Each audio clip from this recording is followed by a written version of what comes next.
सीधे आपको लिए चलते हैं सारण के परसा में, जहां नीतीश कुमार जनसभा को संबोधित कर रहे हैं। सड़क है, पुल है, पुलिया है, सबको ठीक ढंग से मेंटेनेंस, कोई भी दफ्तर खुलता है उसका भी ठीक ढंग से देखभाल, ये सारा काम हम लोगों ने करवाना शुरू किया। और आप जानते हैं हम लोगों ने कानून में डाल दिया, सड़क वगैरह की मरम्मत तो करनी है और इसको लोक शिकायत निवारण कानून में डाल दिया। अगर सड़क की मरम्मत नहीं हुई तो कोई भी आदमी उसमें शिकायत कर सकता है। सड़क की मरम्मत तो हो ही जाएगी, लेकिन इसके लिए जो जिम्मेवार होगा उस पर कार्रवाई होगी। तो एक एक काम हम लोग करते रहे।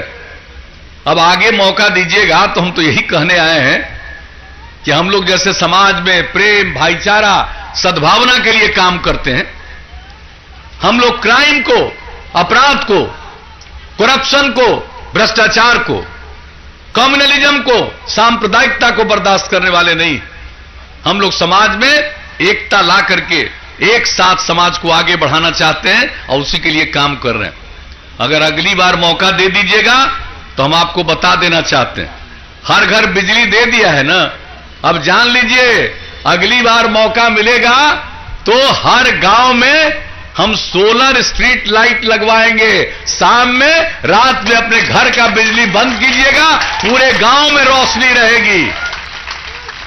और गांव में जितना काम करवाया है वो सब गांव का देखभाल, सिर्फ पानी नहीं पहुंचाएंगे, हर समय देखभाल कि सब कुछ ठीक ढंग से जा रहा है,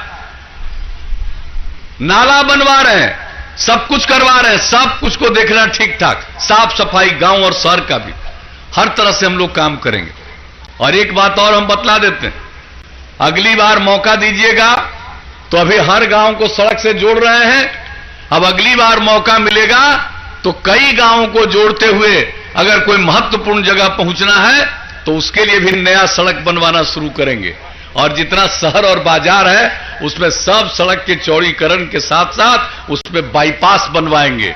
अगर वहां बाईपास के लिए जमीन नहीं मिला तो सड़क के ऊपर फ्लाईओवर बनवा देंगे, सड़क के ऊपर सड़क बनवा देंगे। ये सब काम करेंगे। और एक बात और बता देते, जो लड़कियां इंटर पास करती हैं 12वीं कक्षा, उनको हम 10,000 रुपए की मदद देते हैं। और अगर वो ग्रेजुएट पास कर हो जाती है तब हम उनको 25,000 रुपए की मदद देते हैं। अगली बार मौका दे दीजिएगा तो जो लड़की इंटर पास करेगी उनको देंगे 25,000 और जो ग्रेजुएट हो जाएगी उनको देंगे 50,000 रुपया, ताकि और लड़कियां पढ़े। और देखिए, पुरुष और स्त्री दोनों मिलकर के आगे बढ़ेंगे तभी समाज आगे तरक्की करेगा। तो एक एक चीज के लिए, इन सभी चीजों के लिए हम लोग काम करेंगे। और हमने कौन सा काम नहीं किया? पहले आपदा कोई चर्चा करता था, हम लोगों ने आपदा के लिए एक एक काम शुरू किया है 2007 से। अब यहां पर अभी तक पानी, ये सब कुछ है, हम लोगों का तो दिशा निर्देश है।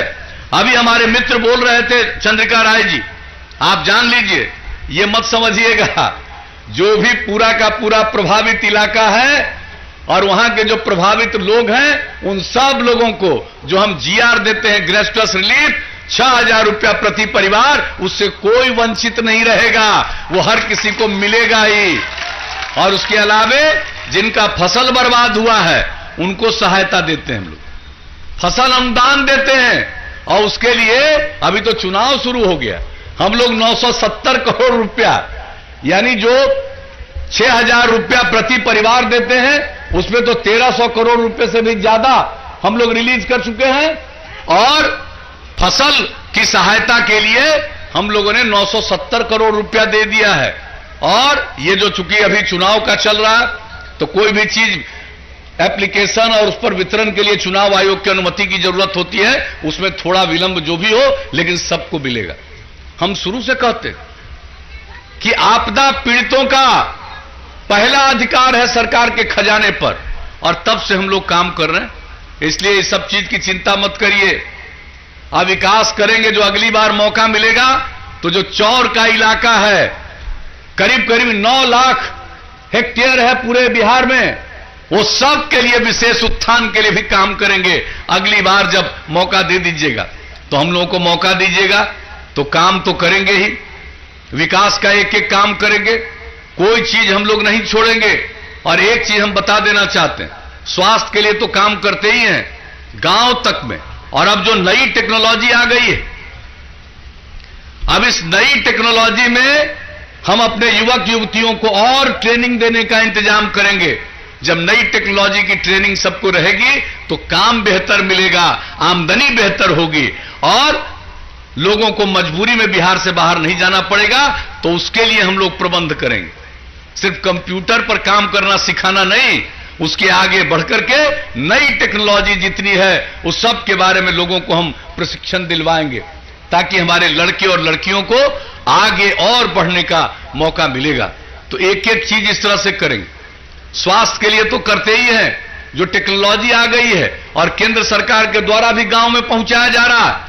अब जान लीजिए, किसी की तबीयत खराब होगी तो जो गांव में भी रहता प्राथमिक स्वास्थ्य केंद्र नहीं, उपकेंद्र में भी इंतजाम ऐसा रहेगा, अगर किसी का हो तुरंत उसको चिकित्सक देख लेंगे टेक्नोलॉजी के जरिए और उनके जांच का भी इंतजाम हो जाएगा। और सिर्फ व्यक्ति के लिए नहीं, मनुष्य के लिए नहीं, लोग पालन करते हैं पशुओं का, पशुपालन करते हैं। हमने अध्ययन किया है, पता चला है कि इसको लेकर के पशुपालकों को दिक्कत होती है, उसका इलाज ठीक ढंग से नहीं हो पाता और बहुत पैसा लगता है। तब अगर अगली बार मौका दीजिएगा तो 8 से 10 पंचायत में पशु चिकित्सालय खोल देंगे और नई टेक्नोलॉजी के जरिए गांव-गांव को संपर्क कर देंगे। अगर किसी का जानवर खराब बीमार है तुरंत उसकी सूचना वहां देगा, चिकित्सक आएंगे, देखेंगे और उनके लिए जो दवा की जरूरत होगी वो दवा का इंतजाम राज्य सरकार कर देगी। तो एक एक काम अगर मौका दीजिएगा तो हम लोग तो काम करेंगे। बाकी लोगों को तो न कोई काम की जानकारी है, न कैसे काम किया जाता है इसका कोई अनुभव है, न उसकी कोई समझ है। और हम लोग शुरू से ही इसी तरह से काम करते रहे। हम लोग विधायक रहे, हमारे साथ मंत्री भी रहे, हमने देखा है, जो अनुभव है, तजुर्बा है। आगे भी आपकी सेवा करने का मौका इनको और बेहतर ढंग से मिलेगा, ये आप जान लीजिए अच्छे तौर पर। तो इनको न सिर्फ विजयी बनाइएगा, और इनको विजयी बनाना सिर्फ इन्हीं का सम्मान है, यह सम्मान दरोगा बाबू का भी सम्मान, और यह सम्मान है कि किसी के साथ अपमान हुआ तो लोगों के मन में इसका तकलीफ है। यह संवाद और यह संदेश जाना चाहिए कि कोई भी चाहे महिलाओं के साथ किसी भी तरह का इस तरह का अपमान नहीं कर पाए, तो यह बड़ा दुखद है।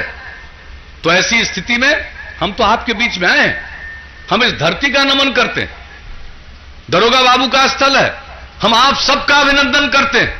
लेकिन हम आप सबसे यही अपील करते हैं कि अगर चाहते हैं समाज में एकजुटता रहे, जिसका हमने जिक्र किया, प्रेम, भाईचारा और सद्भावना का माहौल रहे, उसके लिए एकजुट होकर के और न्याय के साथ विकास के लिए, बिहार को नई ऊंचाइयों तक ले जाने के लिए एकजुट होकर के एक एक अपना कीमती वोट दीजिएगा। इनका तीर छाप है, उसके बगल का बटन दबा करके इनको विजयी बनाइएगा। 3 तारीख को अगले महीने वोट का दिन होगा, यही हम आपसे अपील करने आए। तो हम क्या उम्मीद करके जाएं, सो बताइए।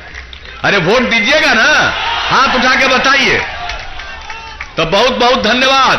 आप बताइए, इनको हम जीत का माला पहना दें, हाथ उठा के बताइए।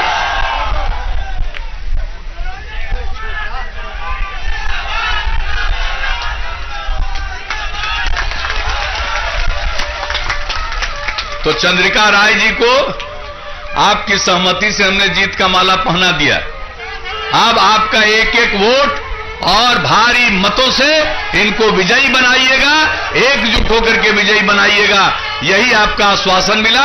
इसके लिए मैं आप सबको हृदय से धन्यवाद देता हूं, आपका अभिनंदन करता हूं।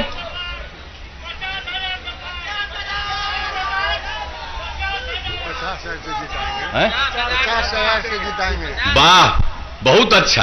आप कह रहे हैं 50,000 से जिताइए, हम तो कहेंगे कि जितना ज्यादा संभव हो उतना ज्यादा वोट से इनको विजयी बनाइए। और इन्हीं शब्दों के साथ मैं आप सबको पुनः हृदय से धन्यवाद देता हूं, आपका अभिनंदन करता हूं और आगे की सभा में जाने की इजाजत मांगता हूं।